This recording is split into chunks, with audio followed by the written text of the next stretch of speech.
Terekest taas, sõbrakesed. Nii. Teeme siis väikese kokkuvõtte, mis auto peal vahepeal juhtunud on.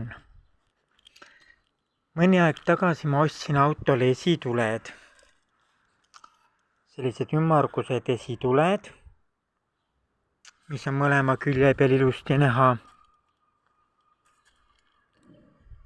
Ja samuti ostsin talle helkuritega kollased suunatuled nii ette kui külgede peale. Näete, siin ees on üks suunatuli ja siin külje peal on üks suunatuli.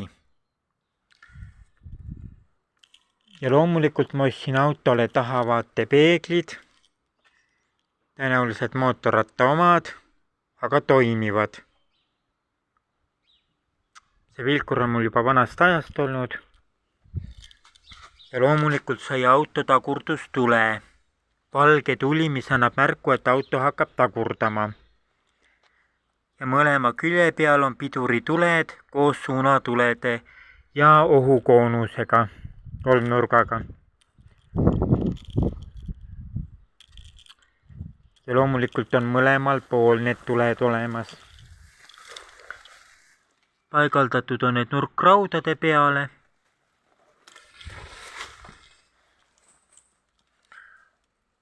Ja siin need tuled on.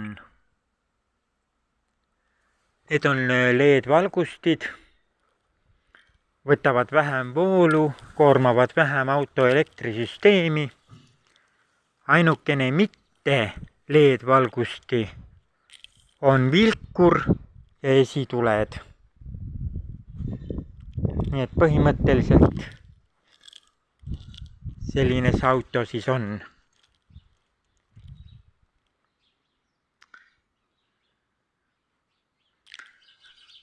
See istme pehmendus on pärit vana auto pealt, Balkan-kaari pealt, mille Mario Kronk ära varastas.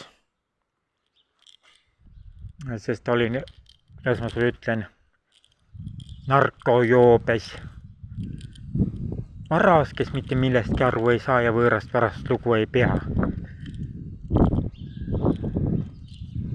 Aga ega ma ei ole unustanud seda, et ma ükskord sain vigaseks teha, sest ta on värdjas.